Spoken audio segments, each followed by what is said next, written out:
Welcome viewers, कैसे हैं आप। स्वागत है आपका हमारे YouTube channel problem no problem में। यानी कि इस वीडियो में आपके अलग अलग प्रॉब्लम्स को नो प्रॉब्लम्स में बदल सकते हैं।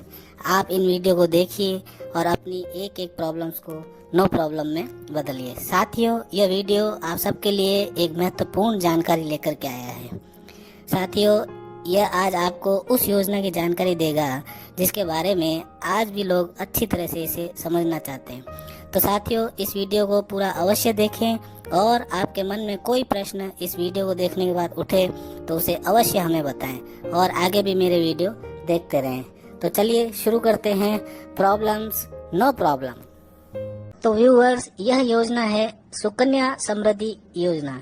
सरकार द्वारा शुरू की गई यह योजना मूल रूप से बेटियों के लिए है, जैसा कि इसके नाम से ही पता चलता है।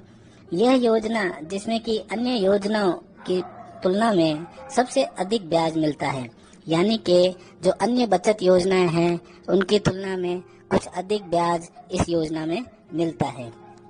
जब ये योजना शुरू की गई थी तो इस योजना के शुरू होने पर इसमें 9.1% यानी कि 9.1% सालाना की दर से ब्याज मिलता था, परंतु अब इसमें परिवर्तन हो गया है, जो वर्तमान में यानी कि अप्रैल 2022 की तिमाही से जून 2022 की तिमाही तक 7.6% वर्तमान में है।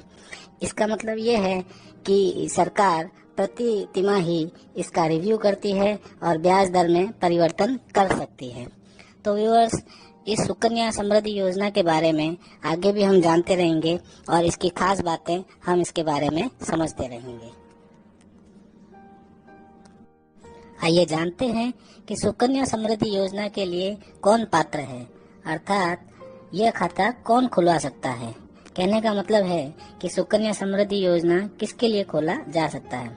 तो देखिए साथियों, यह खाता भारत का कोई भी नागरिक अपनी 10 वर्ष से कम उम्र की बेटी का खुलवा सकता है, यानी कि बेटी के जन्म से लेकर 10 वर्ष की होने तक यह खाता उस बेटी के नाम से खुलवाया जा सकता है।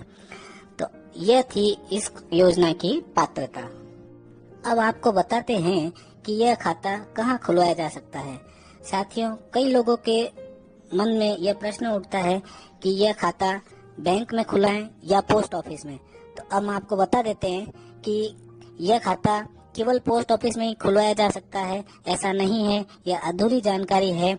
यह खाता किसी भी नेशनल यानी कि राष्ट्रीयकृत बैंक जैसे state bank of India, Punjab national bank, bank of Baroda या और कोई भी राष्ट्रीयकृत बैंक नेशनल बैंक हो और या फिर पोस्ट ऑफिस में, दोनों ही में खुलवाया जा सकता है। यह खाता खुलवाने के लिए कितने रुपयों की आवश्यकता होगी?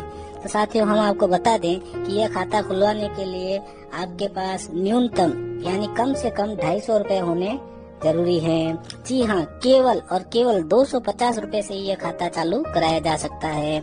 शुरुआत में इसके लिए प्रारंभ में 1000 रुपए राशि रखी गई थी, परंतु सरकार ने सुविधा का ध्यान रखते हुए सिर्फ 250 रुपए से ही यह खाता चालू कराने की सुविधा प्रदान कर दी है और इसलिए हम केवल और केवल 250 रुपए देकर और यह खाता चालू करा सकते हैं। अब साथियों, 250 यानी 250 रुपए से यह खाता खुलवाने के बाद हम उस एक साल में कितने रुपए जमा करा सकते हैं, या हमें रुपए कैसे जमा कराने होंगे, या हम ये रुपए कब कब जमा कराएंगे।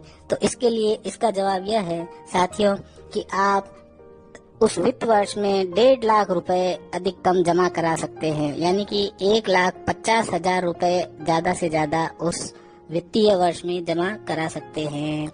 यानी कि 1 अप्रैल से लगाकर 31 मार्च के अवधि के बीच वित्तीय वर्ष माना जाता है। उस वित्तीय वर्ष में आप अधिकतम 1,50,000 रुपए जमा करा सकते हैं और यह रुपए आप डीडी, कैश या चेक किसी भी रूप में जमा करा सकते हैं। साथियों, अब आते हैं इस खाते की अवधि की ओर। साथियों, एक सबसे बड़ा कंफ्यूजन यह होता है कि यह खाता कब तक चलेगा। तो हम आपको बता दें कि यह खाता 21 वर्ष की अवधि के लिए खुलता है, यानी कि यह खाता 21 वर्ष की लॉक इन अवधि के लिए खोला जाता है और कुछ कंडीशन को छोड़कर 21 वर्ष से पहले बंद नहीं कराया जा सकता। इस खाते को 21 वर्ष की अवधि के लिए ही चालू रखना पड़ेगा। साथियों, इस संबंध में हम आपको एक महत्वपूर्ण और ध्यान देने की बात बता देते हैं। इसमें ध्यान देने की बात यह है कि इस खाते में केवल 14 वर्ष तक ही रुपए जमा होंगे। उसके बाद इस खाते में कुछ भी रुपए जमा नहीं करवाने हैं और खाता 21 वर्ष तक की अवधि तक यानी अगले 7 वर्ष तक और चालू रहेगा। आप इन रुपयों को हर महीने जमा करा सकते हैं, हर 3 महीने में जमा करा सकते हैं, 6 महीने या फिर साल में एक बार, जैसी आपकी सुविधा हो उस तरीके से जमा करवा सकते हैं, परंतु केवल 14 वर्ष तक ही रुपए जमा करा पाएंगे। अब आते हैं उस महत्वपूर्ण बात पर जिसका प्रश्न सभी के मन में उठता है कि यदि हम किसी भी जगह निवेश करें तो आखिर हमें क्या मिलेगा, यानी कुल कितनी राशि हमें वापस मिलेगी।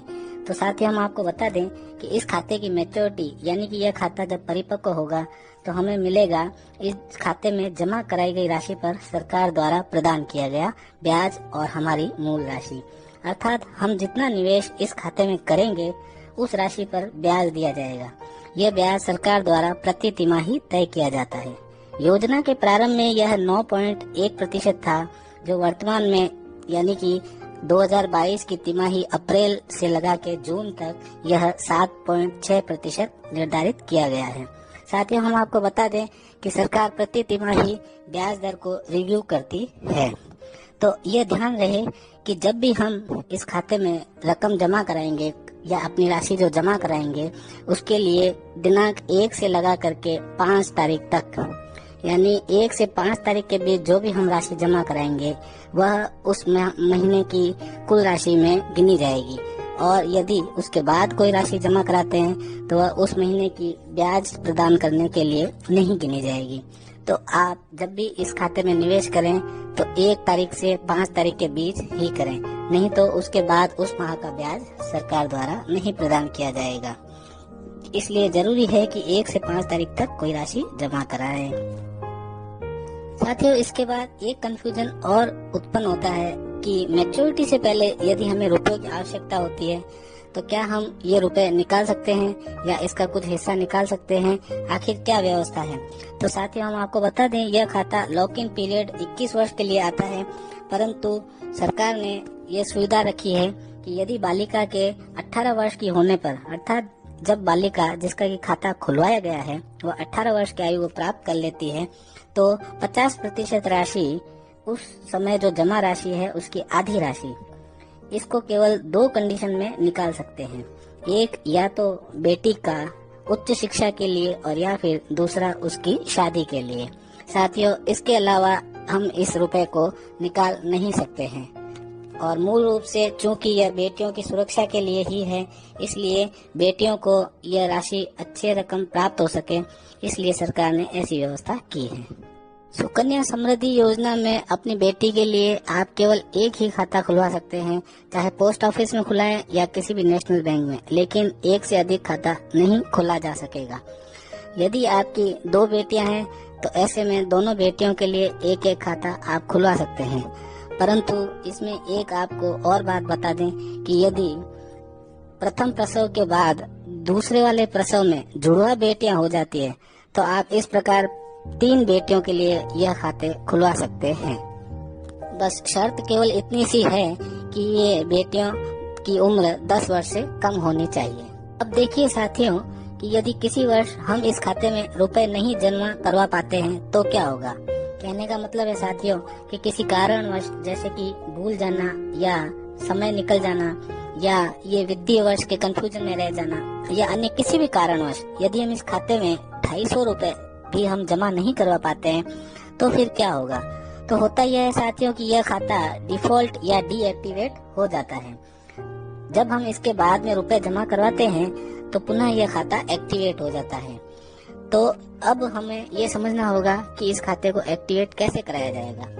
तो इसके लिए प्रति वर्ष जब भी हमने रुपए जमा नहीं करवाए हैं तो उस वर्ष के लिए 50 रुपए की पेनल्टी के साथ जो 250 रुपए हमें जमा करवाने थे, यानी जो 250 रुपए की अनिवार्य जमा राशि है वह जमा कराकर इसे पुनः एक्टिवेट कराया जा सकता है। जैसे कि यदि 2 वित्तीय वर्षों की चूक हो गई हो तो अब जब हम तीसरे वर्ष में जमा करा रहे होंगे रुपए, तो उसके लिए सबसे पहले 2 वित्तीय वर्षों के लिए अनिवार्य जमा राशि 250 और 250, और इन्हीं 2 वर्षों के लिए पेनल्टी के रुपए 50 और रुपए 50। इस प्रकार 250, 250 और फिर 50 और 50 कुल मिलाकर के 600 रुपए जमा करा करके हम इस खाते को एक्टिवेट करा सकते हैं। और तीसरे साल में जब हम रुपए जमा करा रहे होंगे तो उस वर्ष के लिए 250 रुपए वो भी हमें जमा करवाने होंगे, नहीं तो फिर यह खाता डिफॉल्ट या डीएक्टिवेट हो सकता है। इसका ध्यान रखना होगा। साथियों, एक सरल सा फॉर्म भरकर और उसके साथ कुछ डॉक्यूमेंट लगाकर यह खाता खुलवाया जा सकता है। सुकन्या समृद्धि योजना के लिए आवश्यक है कि हम जिस बेटी या बालिका का खाता खुलवाना चाहते हैं उसका जन्म प्रमाण पत्र बनवा दिया गया हो। क्योंकि यह 10 वर्ष तक की बालिका के लिए ही खाता खुलवाया जा सकता है, तो उसके लिए उस बालिका का जन्म प्रमाण पत्र आवश्यक है।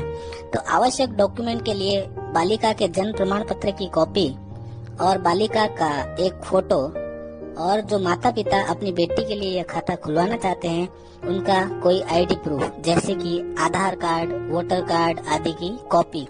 इसके अलावा एक पैन कार्ड की कॉपी, ये हमें आवश्यक डॉक्यूमेंट चाहिएंगे। अच्छा, इसके अलावा उस बालिका का फोटो चाहिए, और जो भी माता पिता अपनी बेटी के लिए यह खाता खुलवाना चाहते हैं उनका भी एक पासपोर्ट साइज फोटो चाहिए।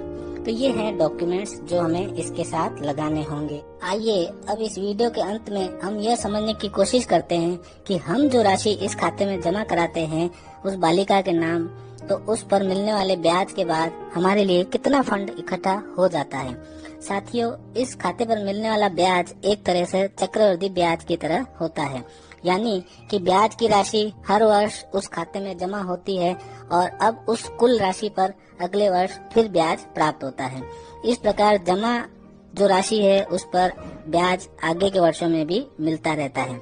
तो जैसा कि हम देखते हैं कि प्रति माह 1000 रुपए जमा कराने पर हमें कितना फंड इकट्ठा होकर मिलेगा। साथियों, सबसे पहले हम आपको ये बता दें कि आपको यह अनुमानित एक गणना करके बताई गई है, तो यह राशि लगभग अनुमानित रुपयों में हम आपको बता देते हैं।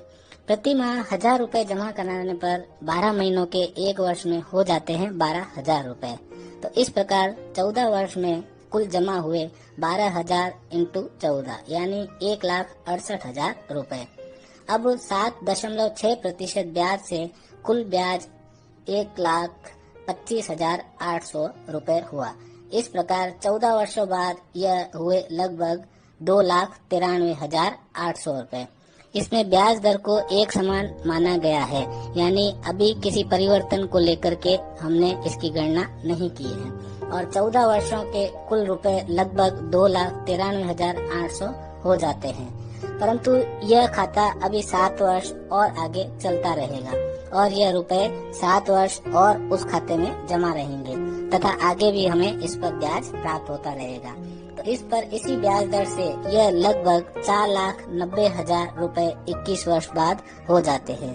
साथियों, अनुमानित रूप से जब हम 1000 रुपए प्रति माह जमा कराएंगे तो 14 वर्षों तक यह जमा कराने के बाद हमें इस खाते में 21 वर्ष बाद लगभग 4,90,000 रुपए 7.6% ब्याज दर से प्राप्त हो सकते हैं। साथियों, इस योजना में अन्य बचत योजनाओं की तुलना में थोड़ा अधिक ही ब्याज मिलता है और इस बात का ध्यान रखा जाता है कि यह बालिकाओं की सुरक्षा और उनकी धन की आवश्यकता के लिए यह योजना बहुत चर्चित है। इसलिए यह योजना शुरुआत से ही सभी लोगों में बहुत चर्चित रही। अब वीडियो के अंत में हम आपको ये बताते चलें कि इसके अन्य लाभ क्या क्या हैं। यह योजना कर छूट में भी बहुत उपयोगी है। यह योजना EEE यानी कि एग्जेम्प्ट आधारित है। कहने का मतलब यह है कि इसमें जमा कराई गई राशि ATC में कर छूट हेतु योग्य है। जैसा कि आप सब जानते हैं कि ATC में 1.5 लाख तक की डिडक्शन मिलती है। 1,50,000 रुपए तक की डिडक्शन ATC में हम प्राप्त कर सकते हैं तथा इस पर जो हमें ब्याज प्राप्त होता है वह ब्याज भी टैक्स फ्री है, अर्थात उस पर भी हमें कोई कर नहीं देना होता और मैच्योरिटी पर जो कुल राशि प्राप्त होगी वह भी कर मुक्त है। साथियों, मुझे पूरा विश्वास है कि आपके कई प्रश्नों के उत्तर इस वीडियो में मिल गए होंगे और आप अपना माइंड अच्छी तरह से इस योजना के लिए मेकअप कर सकते हैं। साथियों, जिन्होंने यह खाता अपनी बच्चियों के लिए खुलवा लिया है या अब यह खाता खुलवाना चाहते हैं, तो अन्य कोई प्रश्न जो भी उनके मन में हो तो मुझे मेरे कमेंट सेक्शन में बतावें। आवश्यकता होने पर उन प्रश्नों के लिए अलग से एक वीडियो भी बनाया जा सकता है। तो अब अंत में आपको धन्यवाद। Thank you for watching this video. यदि आपको लगता है कि यह वीडियो आपके किसी काम का है या आपके किसी मित्र या परिचित के लिए भी उसके काम का है, तो उन्हें इस वीडियो के लिंक आप अवश्य दे सकते हैं। साथियों, मेरे प्यारे व्यूअर्स, आप सबके लिए इस प्रकार की जानकारी पाने के लिए और भी वीडियो मेरे इस चैनल पर आगे आपको मिलते रहेंगे। आपको समय मिले तो आप समय निकालकर उन्हें अवश्य देखें, जो आपके लिए समाधान की रूपरेखा तैयार करते हैं। Thank you very much.